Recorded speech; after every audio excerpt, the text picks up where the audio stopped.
Ku izina ry'Imana Data na Mwana na Roho Mutagatifu, Nyagasani Yezu nabane namwe. Bakristu bavandimwe, dutangiye umugoroba wa Asomusiyo ushyira tariki ya 15 Kanama, twizihiza ijyanwa mu ijuru rya Bikira Mariya. Ndabifuriza mwese umunsi mwiza kandi tuwuhuza n'umunsi wa Bikira Mariya umubyeyi w'abakene. Diyosezi yacu ya Nyundo yaragijwe ku buryo kuri uyu munsi twifatanya n'umwepiskopi wacu ndetse n'abapadiri bashya gushimira Imana ibyiza yagiriye diyosezi buri mwaka, hanyuma tukakira n'icyerekezo cy'ubutumwa bw'umwaka mushya w'iyogezabutumwa. Kugira ngo rero mvuge gato kuri Asomusiyo, ariko ejo nzongera mfate n'undi mwanya twongere duhuze uyu munsi mukuru w'ijyanwa mu ijuru rya Bikira Mariya, nanone na Bikira Mariya umubyeyi w'abakene diyosezi yacu yaragijwe. Uyu munsi twizihiza rero ufite amateka maremare cyane, watangiye mu kinyejana cya 9 ushyizweho na Papa Nikora wa mbere, nahagana nyine mu mwaka wa 858 kugera rero mu mwaka wa 867 abakristo ba Gatolika bose batangiye kwizihiza uyu munsi. Muri Kiliziya y'u Rwanda bari akarusho abakristo berekeza i Kibeho, aho umubyeyi Bikira Mariya yasuye u Rwanda akatwigaragariza twese ku buryo bw'ubwihariko, ariko kandi mu madiyosezi atandukanye, cyane cyane ndazirikana diyosezi yacu ya Nyundo, tugira umwanya wihariye kugira ngo twizihize umunsi mukuru wa Asomusiyo ku murwa w'umubyeyi Bikira Mariya kuri Crete Congo-Nil, muri iyo paruwasi ku isunzu rya Zaire-Nil. Rero umunsi mukuru ujyanwa mu ijuru rya Bikira Mariya urakomeye kandi twigisha byinshi. Twigisha yuko mbere na mbere ibyo dukora kuri iyi si tutaruhira ubusa, kuko dufite icyerekezo, dufite aho tugana, kandi ndetse ibyo dukora byiza no ku isi ko tuzabonera igihembo byanze bikunze. Bikira Mariya rero yajyanye mu ijuru n'umubiri we na roho ye, nta kubishidikanyaho. Impamvu zirahari zibigaragaza.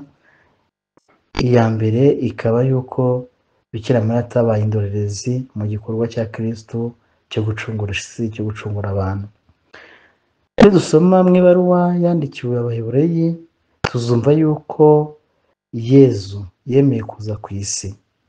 Bagira bati koko rero nta kuntu amaraso ya za ruhaya n'ibimasa ashobora kuvanaho ibyaha. Icyo cyatumye igihe Kristo aje ku isi yavuze ati ntiwanyuzwe n'ibitambo n'amaturo, nuko ndavuga nti dore ndaje ngo nkore ugushaka kwawe dawe. Ni kubwo gushaka rero Yezu Kristo yujuje gushaka kw'Imana, gushaka kwa Data kw'Imana se, yujuje kuzurizwamo ibitambo byose, kandi uko kuza kwe bikaba byaranyuze ku mubyeyi Bikira Mariya. Kuzuza ugushaka kw'Imana kwa Yezu byabaye binyuze ku mubyeyi wacu Bikira Mariya.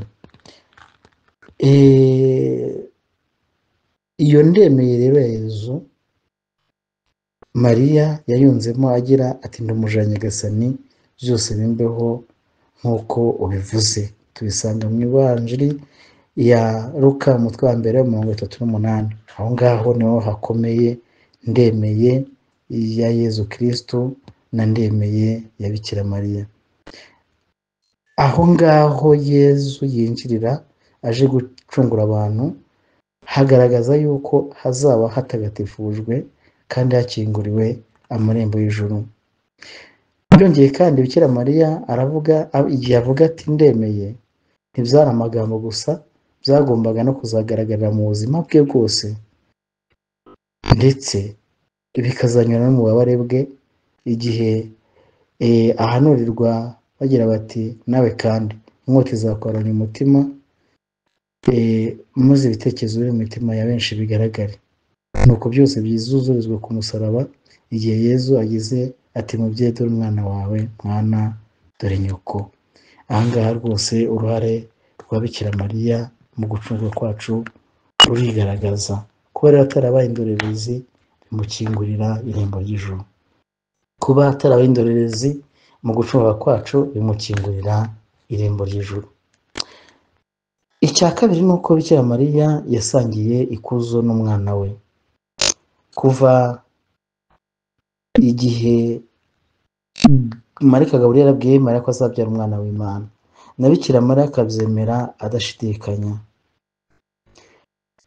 byamukingurira nanone amarembo yo kuzasangira ikuzo ry'umwana we, kuko basangiye gukiza isi, gukiza abantu. Kuba ikuzo rya Kristo byaragaragariye no mu mubiri we igihe yazutse mu bapfuye, byatumye n'uwo basangiye byose nawe akuzwa kugeza mu mubiri we, mu bushorishori bw'ijuru. Nibyo koko uwatwise Yezu ku bwari umutagatifu, akamubyara, akamurera, akamukuza, basangira ubutumwa, basangira ibyishimo, basangira ishavu, basangira n'ububabare, ntabwo bari kubura no gusangira ibyiza by'ijuru, ikuzo ry'ijuru. Ntibaryana amasaho. Ni nayo mpamvu mutagatifu Pawulo intumwa abwira Timote ati dore ijambo rikwiye kwizerwa, nidupfana nawe tuzabaho hamwe nawe, nituba intwari hamwe nawe tuzima ingoma hamwe nawe. Bikira Mariya yabaye intwari hamwe na Yezu Kristo, yemeye gupfa mu bubabare bwe yagize, abigirira kugira ngo yime ingoma hamwe na Yezu Kristo. Iryo jambo rero rikwiye kwizerwa, rikwiye natwe kuba iryacu, tukamenya ko nidupfana na Kristo, tugapfana n'umubyeyi wacu Bikira Mariya, tuzima ingoma hamwe na Yezu Kristo n'umubyeyi Bikira Mariya. Yaratanze nka rubanda nk'abandi bose, ariko ajyanwa mu ijuru, kandi aho ngaho yajyanywe yahasanze umwana we, aherako amwimika. Ni naho natwe twifuza kuzamusanga tugasangira ibyiza by'ijuru.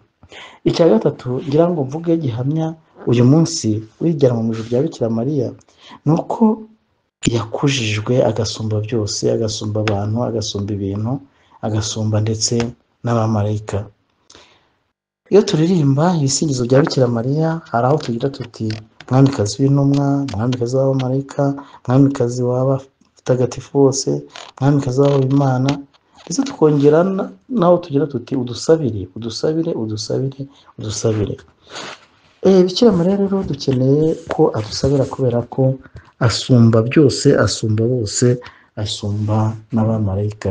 Kuba Bikira Mariya yaragiye mu ijuru si ibintu bishya mu mateka y'umuryango w'Imana, kuko hari n'izindi ngero zigaragaza ko na mbere ya Bikira Mariya hari abajyanwa mu ijuru.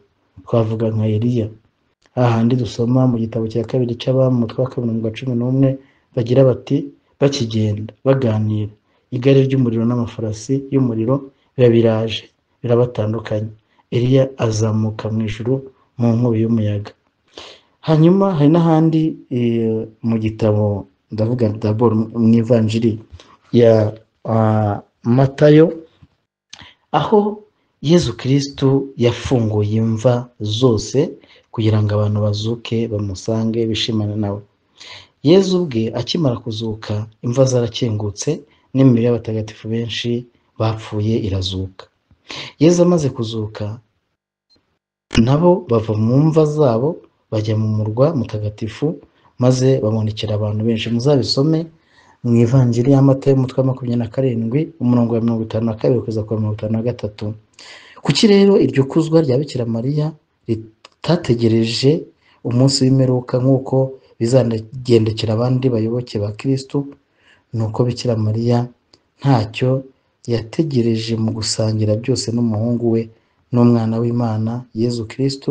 Bityo rero Mariya asobanura hakiri kare iby'ikuzwa rye agira ati kuva ubu amasekuruza yose azanyita umuhire.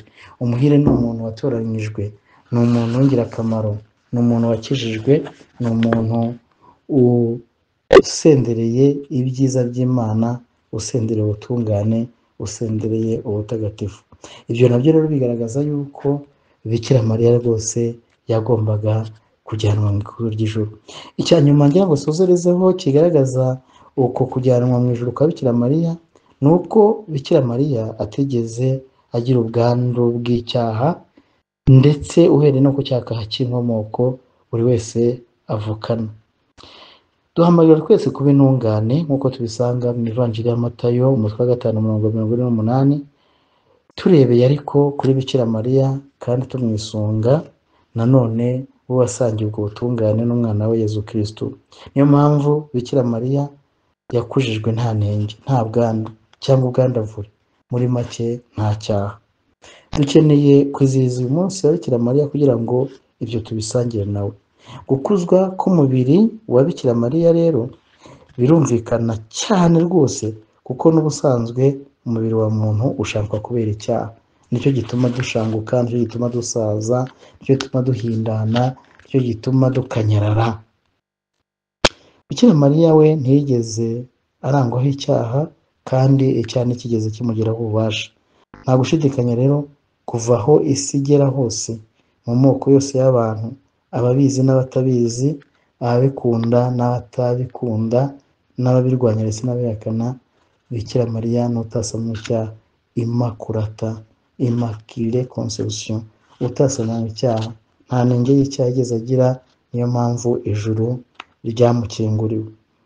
Hanyuma rero birakwiye ko twikiranya amajwi natwe tugira tuti: Mariya utasamwe icyaha, ujye udusabira twese abagungiyeho, kugira ngo aho uri natwe tuzahabe kandi tuzagusange.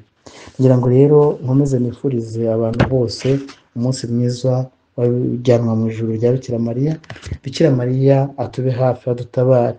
Turi ahantu h'icyaha, turi ahantu h'inenge, turi ahantu h'ibicumuro, ariko iyi nzira yanyuzemo akagororerwa n'Imana ikamba n'ikuzo ry'ijuru, ni mucyo natwe tuyitote ibirenge tudashidikanya, tugera ikirenge mu cya Bikira Mariya, tumusaba ngo aho yatubimburiye natwe tuzabane nawe. Ndabaragiza uyu mubyeyi kugira ngo ashegeshe shitani itwigarurira, itwigabiza, ikadutesha agaciro, ikatuyobya, ikadushora mu kibi, ikadushora mu cyaha, ikatugira akifundi bigira ibivuzo. Shitani itsindwe mu izina rya Yezu n'umubyeyi Bikira Mariya wayikandagiye akayimena agahana. Ndabifuriza mwese umunsi mwiza wa Somusiyo, ijyanwa mu ijuru rya Bikira Mariya.